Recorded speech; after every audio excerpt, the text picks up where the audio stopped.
Well, howdy. Uh, yeah, people in Europe and elsewhere wonder about the shit show in the United States, the rolling shit show that never ends.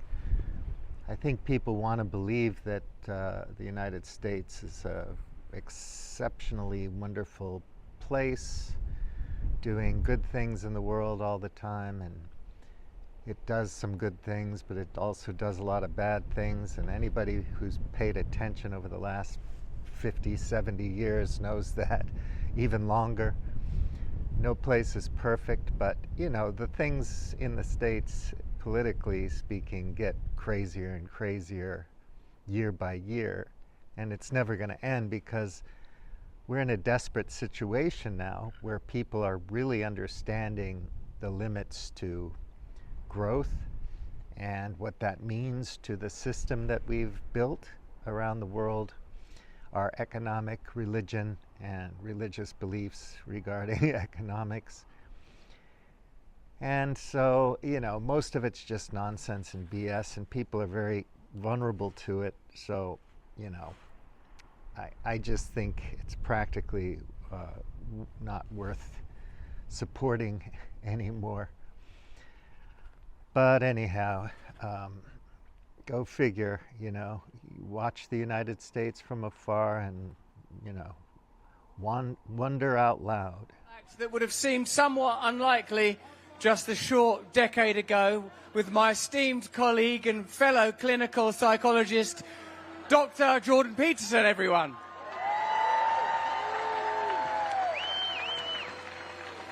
Doctor, before we begin this presentation at Rescue the Republic, brilliantly organised by the great Brett Weinstein. A round of applause for Brett. So they had this crazy event where all the usual charlatans, I used to follow Matt Taibbi's work, but after a while I got sick of it. I don't think he's a bad journalist. I just think he went over to the pop side of the alternative media. I have a great respect for many journalists in alternative media who are not in the mainstream media. But sometimes they get caught up in the fandom.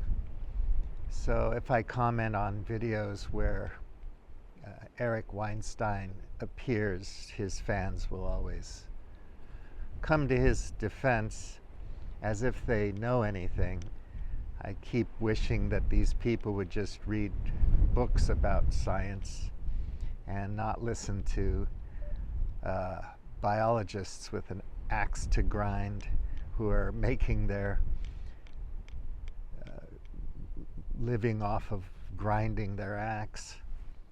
So anyway, the guru guys that tease these people put up a video. We can phoenix it, and their basic point was that all of these speakers at this event were long on rhetoric and just language word salad. Jordan Peterson was there, and short on solutions or specifics. Yeah, for sure. And I wrote to the guru guys, I know you think that reading books and book lists are oh so pretentious. Leave reading to proper academics. But while you're busy flogging the lowest of low fruit, filling a niche, I'd like to suggest that you too engage with specifics. And I suggested reading a couple of books, Energy Return on Investment by Charles A.S. Hall, and Life After Fossil Fuels, a reality check on alternative energy by Alice J. Friedman. And I said, also, why is Richard Dawkins talking with these charlatans? Don't they get enough attention? You can't win a debate with gish-galloping nutjob gurus. Is the business model to blame? We have audience capture all the way down. How do you have a moderately successful podcast, talk about dumbasses that fulfill most of the criteria on the gurometer criteria checklist. People aren't concerned with what's important because it's uncomfortable, whereas believing feels good. So the gurometer is a checklist they made to see if you qualify as an internet guru. I think they're entertaining, they're kind of fun. Sometimes I watch their stuff. Decoding the Guru's podcast. Again, you know, you're going to believe what you want to believe because it makes you feel good to believe it. And interrogating something complex or systemic is not comfortable. It's hard work, so it doesn't feel good, so you're going to avoid that. And that's what we're involved with. Most of everything is propaganda. I've been looking at the postmodernists again, and Baudelaire, and different people writing on propaganda because I'm very interested in it and how that works. And we're all vulnerable to it. Since we're in a desperate situation vis-a-vis climate and biodiversity and all kinds of pollution issues and, you know, oceans dying and all this kind of stuff, we're wrecking our habitat. Modernity, modern techno-industrial civilization is having its come to Jesus moment. It might be quite literally, because the externalities, the damage to the commons, to nature, is really damage to us and to life on Earth.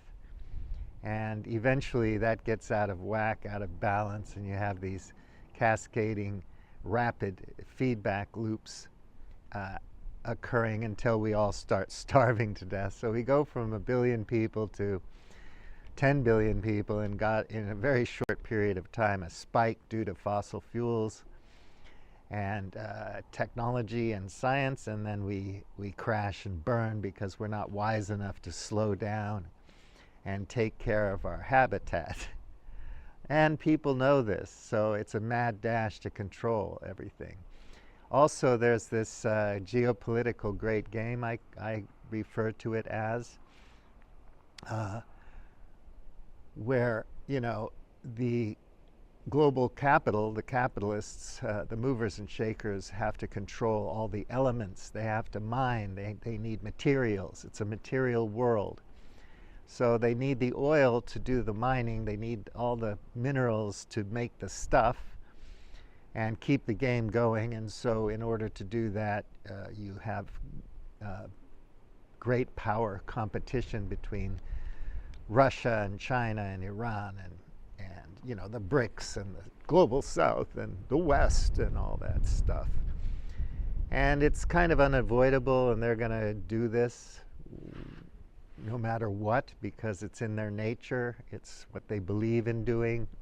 Nothing's going to stop them from this quest, from participating in the great game.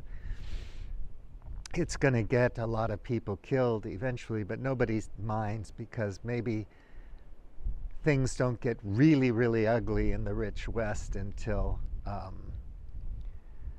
for another 10 years, so we can coast along and enjoy ourselves.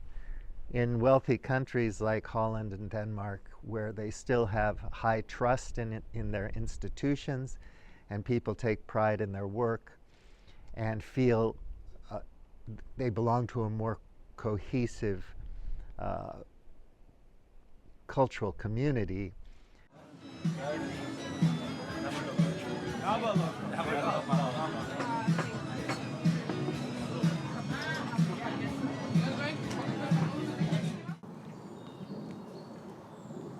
The people can have a wonderful time.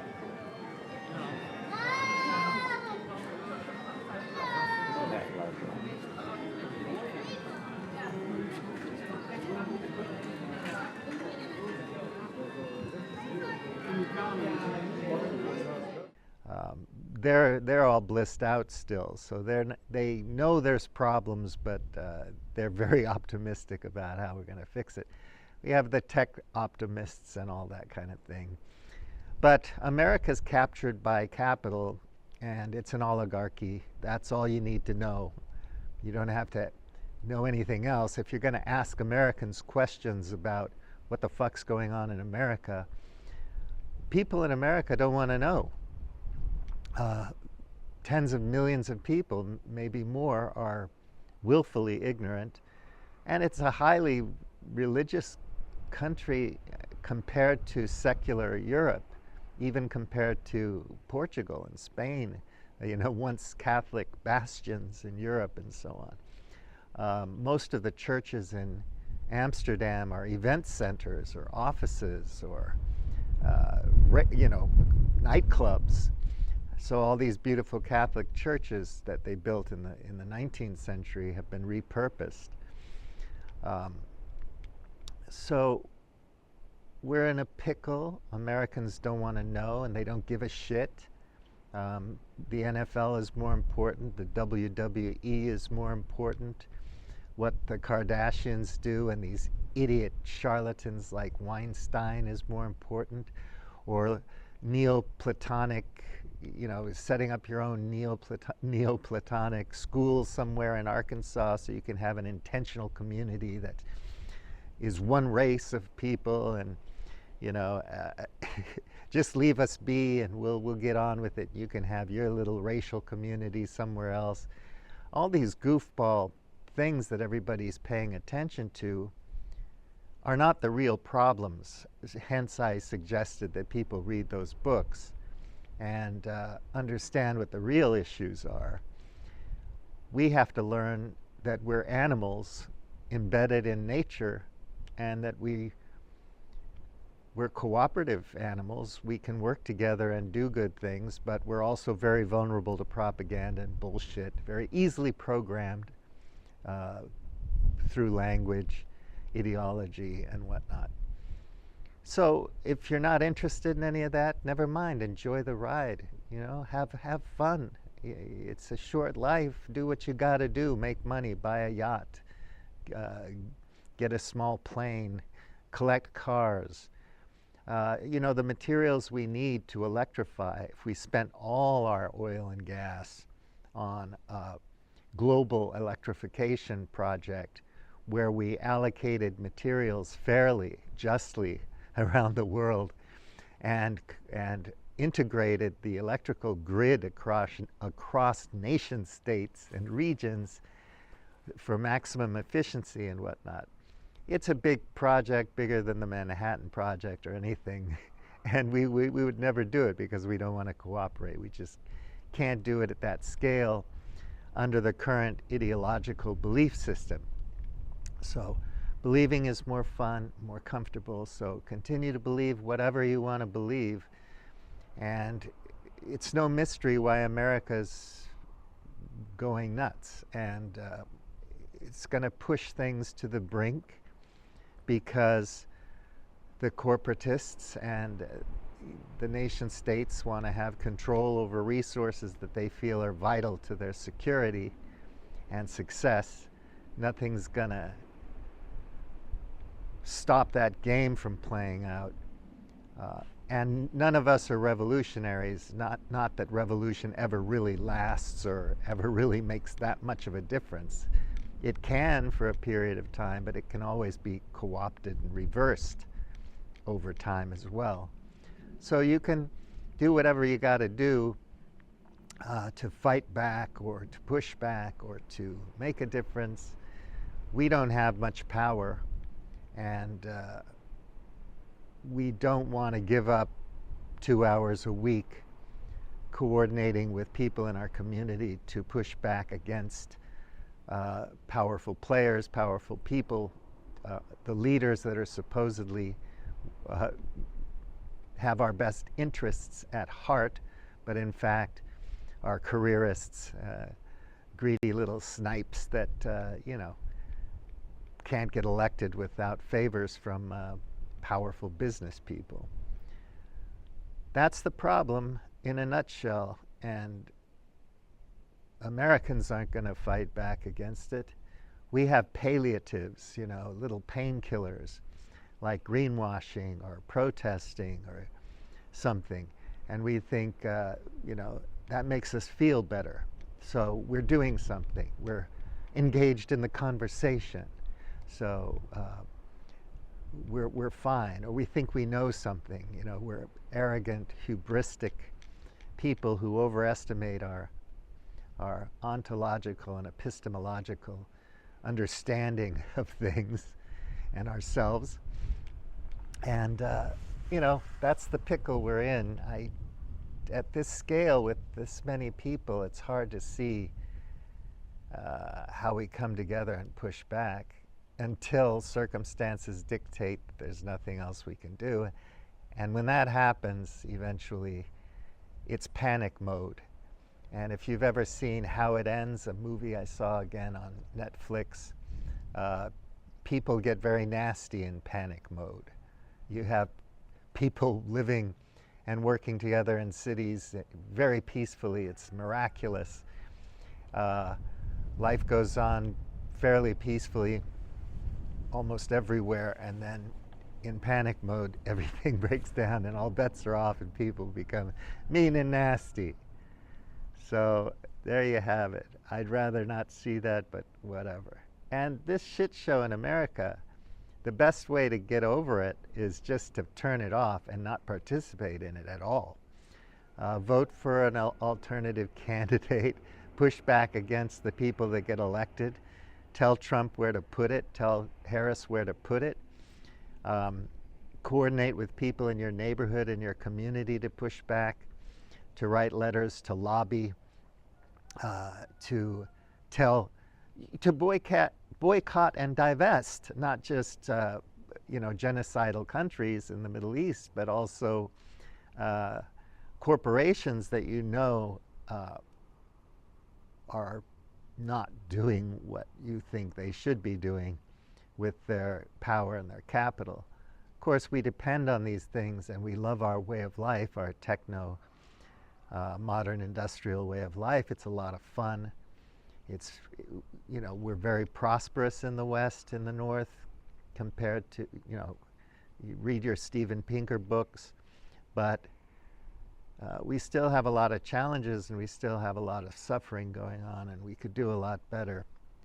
As long as we're fairly wealthy and powerful, and we can project ourselves into that power that we don't have, but our country has. USA, USA, USA. We're going to think we don't have a problem and not address it. And to address the problem, to coordinate with people in your neighborhood is hard work. It's hard to get people together to do something. People are like, I don't want to do that. It's not fun.